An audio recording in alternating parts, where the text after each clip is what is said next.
At the moment, we're flying over the islands lying off Lima, which you can see from the right hand.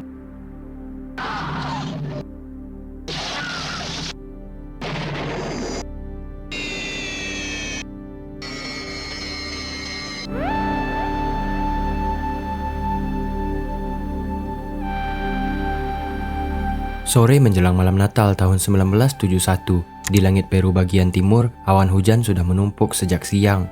Jalur udara menuju wilayah Amazon dipenuhi badai tropis, tetapi jadwal penerbangan tetap berjalan. Di antara puluhan pesawat yang mengudara saat itu, ada satu pesawat bermesin baling-baling milik maskapai Lansa dengan nomor penerbangan 508, rute 5 menuju Pucallpa, kota kecil di tepi hutan hujan Amazon. Di dalam pesawat itu ada lebih dari 90 orang. Mereka adalah para keluarga yang ingin merayakan Natal bersama, yang tidak pernah mengira bahwa penerbangan itu akan menjadi perjalanan terakhir mereka. Sekitar 1 jam setelah lepas landas, pesawat memasuki wilayah badai di atas hutan Amazon. Awan tebal menutup pandangan dari semua sisi. Cahaya petir sesekali menyala di luar jendela. Turbulensi mulai terasa, lalu semakin kuat. Dan naas, pada satu titik, pesawat tersambar petir. Sambaran menghantam bagian sayap dan badan pesawat. Struktur pesawat tidak mampu menahan tekanan dan badan pesawat pecah di udara. Potongan badan pesawat dan para penumpang jatuh terpisah-pisah dari ketinggian lebih dari 3.000 meter. Seketika, kasus ini tercatat sebagai salah satu kecelakaan penerbangan terburuk di negara itu. Namun, 11 hari kemudian, sesuatu yang tidak terduga terjadi. Seorang gadis muncul dari arah sungai di tengah hutan. Tubuhnya kotor dan penuh luka. Satu lengannya patah dan pakaiannya hanya tersisa sebagian. Ini adalah kisah Julienne Kupke, satu-satunya penumpang yang bertahan hidup dari penerbangan yang mengerikan itu. Seorang gadis yang selamat setelah terjatuh bebas dari ketinggian ribuan meter dan berhasil bertahan hidup sendirian di hutan liar Amazon selama belasan hari. Julienne Kupke lahir pada tahun 1954 di Peru dari orang tua yang datang jauh dari Eropa. Ayahnya, Hans Wilhelm Kupke, adalah ahli zoologi yang meneliti satwa hutan hujan. Ibunya, Maria Kupke, adalah ahli burung yang menghabiskan hidupnya mencatat spesies di wilayah Amazon. Kehidupan keluarga ini lebih banyak berlangsung di daerah terpencil, dekat hutan, di tempat penelitian dan pos pengamatan satwa. Sejak kecil, Julian tumbuh di lingkungan yang berbeda dari kebanyakan anak seusianya. Sungai berlumpur adalah bagian dari pemandangan sehari-hari. Begitu juga bangkai hewan yang mati karena sakit atau dimangsa predator. Hutan bukan sesuatu yang asing baginya, melainkan bagian dari rutinitas hidup. Orang tuanya tidak hanya mengajarkan pelajaran sekolah, mereka mengajarkan hal-hal praktis. Julian tahu bahwa ular tertentu harus dihindari dari bentuk kepala dan warna kulitnya. Ia tahu bahwa air mengalir lebih aman diminum daripada genangan. Ia juga sering mendengar nasihat tentang apa yang harus dilakukan jika tersesat di hutan. Jangan berjalan tanpa arah, cari aliran air, dan tetap bergerak mengikuti jalur alami. Semua itu disampaikan sebagai pengetahuan dasar untuk hidup di wilayah Amazon. Pada awal 1970-an, Peru masih sangat bergantung pada penerbangan domestik untuk menghubungkan kota-kota besar dengan daerah pedalaman. Jalur darat terbatas dan jalur sungai memakan waktu lama. Pesawat menjadi satu-satunya cara cepat untuk mencapai wilayah seperti Pucallpa, kota di tepi hutan hujan yang menjadi pusat aktivitas penelitian ayah Julienne. Namun, kondisi penerbangan saat itu jauh dari sempurna. Banyak maskapai menggunakan pesawat yang sudah berumur. Sistem radar cuaca belum secanggih sekarang. Pilot lebih sering mengandalkan pengamatan visual dan laporan cuaca yang tidak selalu lengkap. Navigasi masih dilakukan dengan alat manual dan peta kertas. Di wilayah Amazon, masalah ini semakin rumit karena cuaca cepat berubah. Musim hujan membawa awan cumulonimbus besar yang menjulang tinggi. Di dalam awan ini terjadi badai petir dan arus udara naik turun yang kuat. Pesawat yang masuk ke dalamnya bisa mengalami guncangan hebat. Pada masa itu, tidak semua pesawat dirancang untuk menghadapi kondisi seperti ini secara aman. Menjelang akhir Desember 1971, Julian dan ibunya berada di Lima. Mereka ingin kembali ke Pucallpa untuk merayakan Natal bersama ayahnya. Mereka membeli tiket Lansa Flight 508 penerbangan sore menuju wilayah timur Peru. Maskapai Lansa dikenal luas sebagai maskapai yang sering terbang ke daerah pedalaman. Mereka menggunakan pesawat Lockheed L-188 Electra, pesawat baling-baling besar yang dirancang untuk rute jarak menengah. Electra cukup cepat dan mampu membawa banyak penumpang, tetapi juga memiliki riwayat masalah struktural di masa lalu, terutama terkait sayap dan stabilitas saat terkena tekanan besar. Bagi Julian dan ibunya, semua itu tidak terlihat sebagai ancaman. Yang mereka lihat hanya sebuah pesawat penuh penumpang, jadwal yang sesuai, dan tujuan yang jelas. Mereka membawa barang secukupnya, siap pulang ke rumah tepi hutan dan merayakan Natal bersama.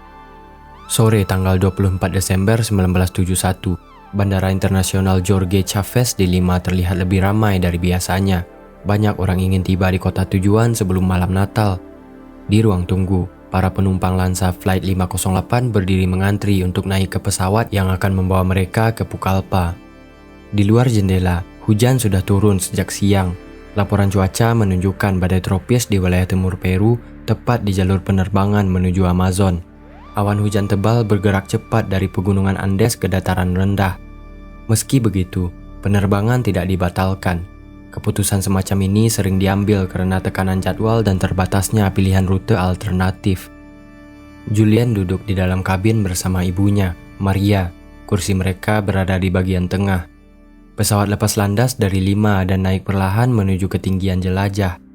Mesin baling-baling berdengung stabil. Di luar jendela, awan mulai terlihat lebih gelap, dan setelah sekitar 1 jam terbang, pesawat mulai memasuki wilayah badai.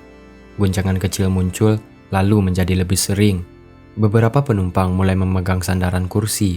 Di kokpit, pilot dan kopilot menghadapi layar instrumen yang menunjukkan awan tebal di depan mereka. Mereka mencoba mengubah arah sedikit ke kiri dan ke kanan untuk mencari celah di antara awan tebal. Pesawat naik dan turun mengikuti arus udara yang tidak stabil. Ketika pesawat masuk lebih dalam ke awan cumulonimbus, turbulensi menjadi lebih kuat. Kabin terasa seperti didorong dari berbagai arah. Penumpang mulai panik, beberapa orang berteriak. Julian memegang tangan ibunya. Pramugari berhenti melayani dan kembali ke kursi mereka. Di luar pesawat, petir menyambar. Dan celakanya, salah satu sambaran mengenai bagian sayap kanan. Dalam hitungan detik, tekanan yang terjadi di struktur pesawat menjadi terlalu besar. Sayap tidak mampu menahan beban. Badan pesawat mulai pecah, suara keras terdengar dari bagian belakang, dan diikuti oleh hentakan yang membuat kabin terangkat. Pesawat tidak jatuh sebagai satu bagian. Badannya terbelah di udara dan kursi penumpang terlepas satu persatu. Julian masih terikat dengan sabuk pengaman di kursinya ketika bagian pesawat tempat ia duduk terlempar dan terpisah dari badan utama. Dalam beberapa detik, ia sudah berada di udara terbuka. Dari ketinggian sekitar 3.000 meter, tubuhnya meluncur turun menuju hutan Amazon. Hutan di bawah terlihat seperti hamparan hijau gelap tanpa celah. Jatuh bebas biasanya berakhir dengan benturan keras, tetapi dalam kasus ini, kanopi pohon yang rapat memperlambat kecepatan jatuh. Ranting dan daun memecah sebagian energi benturan. Kursi yang masih terikat di tubuhnya bekerja sebagai benda yang bisa menahan putaran dan sedikit mengurangi kecepatan. Bagian-bagian pesawat lain jatuh dan terpisah di area yang luas. Semuanya jatuh ke dalam hutan. Dalam waktu singkat, benda-benda berat menghantam pepohonan. Penerbangan yang berangkat dengan suasana Natal berubah menjadi puing-puing dan pemandangan mengerikan di hutan liar Amazon. Julian tidak langsung sadar ketika tubuhnya menghantam hutan. Ia baru membuka mata setelah beberapa waktu, dan ia tidak tahu di mana dirinya berada. Rasa sakit muncul perlahan, bahu kirinya nyeri hebat. Tulang selangkanya patah, wajahnya bengkak, terutama di bagian mata. Penglihatannya buram di satu sisi, di kakinya ada goresan panjang, dan di lengannya ada luka terbuka. Kesadarannya datang sedikit demi sedikit. Ingatannya tentang pesawat muncul terputus-putus. Guncangan, cahaya petir, suara keras, lalu gelap. Ia mencoba berdiri.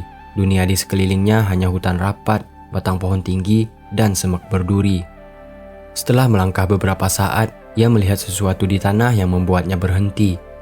Di antara daun dan dahan, ia melihat tubuh manusia, dan ia mengenali itu adalah salah satu penumpang pesawat yang juga ditumpanginya. Beberapa meter dari situ, ada tubuh lain. Semua tampak tidak bernyawa. Julian berjalan tertatih mendekat, berharap melihat ibunya di antara mereka. Ia memanggil, tapi tidak ada jawaban. Ibunya tidak ada di sana. Saat itulah ia menyadari bahwa ia sendirian. Ketakutan datang bersamaan dengan kebingungan. Ia tidak tahu ke arah mana ia harus berjalan dan seberapa jauh ia dari pemukiman.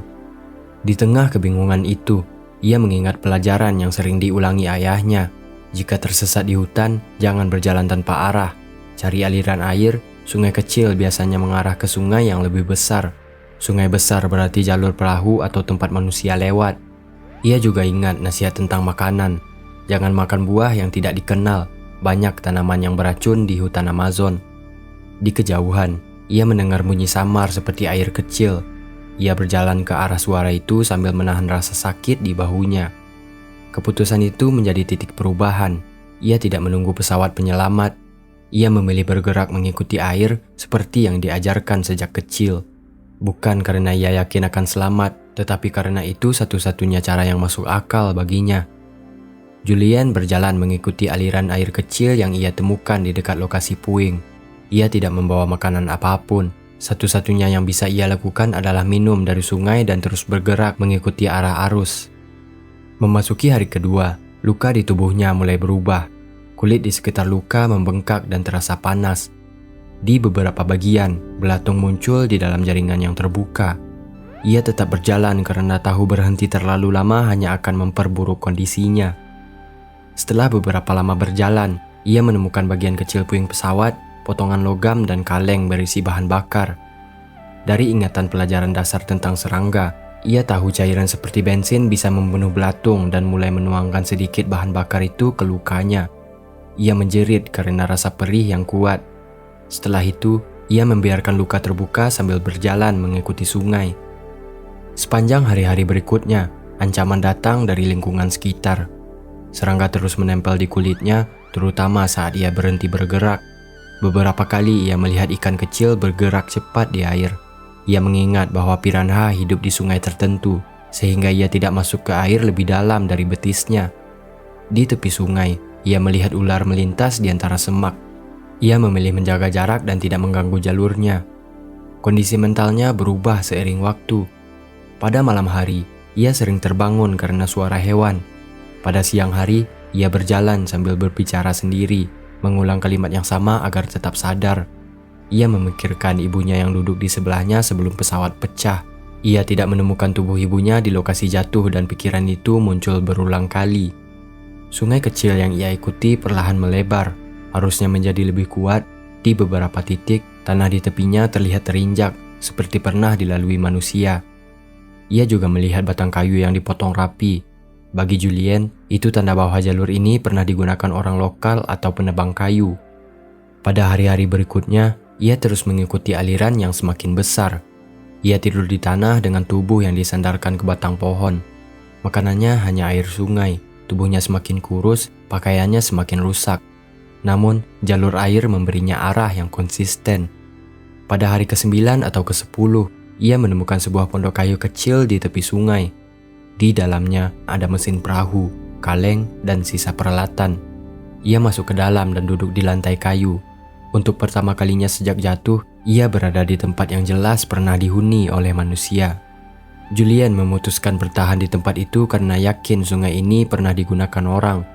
Ia tidak lagi berjalan jauh seperti hari-hari sebelumnya karena tubuhnya semakin lemah.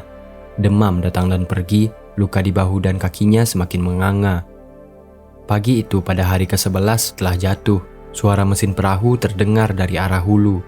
3 penebang kayu menyusuri sungai dengan perahu kecil. Ketika mereka melihat seorang gadis berdiri di tepi sungai, mereka berhenti. Penampilannya membuat mereka terkejut. Kulitnya pucat, pakaiannya robek, dan tubuhnya penuh luka. Mereka tidak langsung percaya ketika ia mengatakan bahwa ia berasal dari pesawat yang jatuh. Mereka mengira ia anak yang tersesat dari desa lain. Julian menunjuk ke lukanya dan menyebutkan nama maskapai pesawat.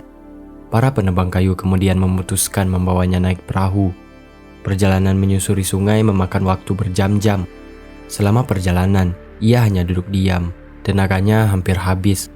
Mereka memberi makanan sedikit demi sedikit agar ia tidak muntah.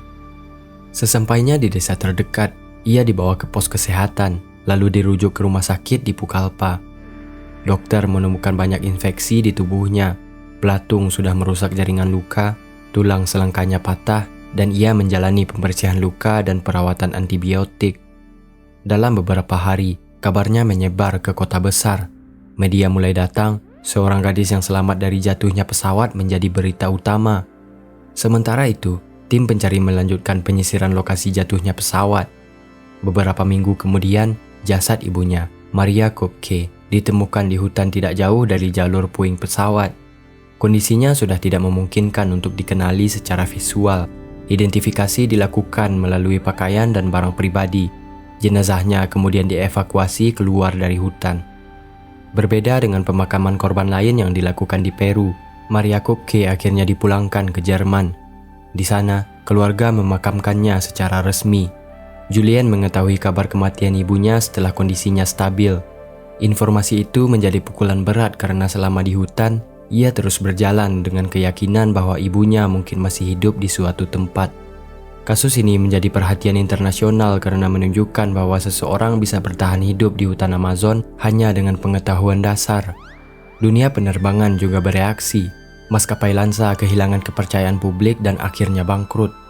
Otoritas penerbangan di Amerika Selatan mulai memperketat aturan terbang di wilayah badai tropis dan jalur udara Amazon diperbarui berdasarkan data cuaca yang lebih rinci. Bagi Julian, pemulihan fisik hanya satu bagian dari perjalanan panjang. Ia kehilangan ibunya dalam kecelakaan itu.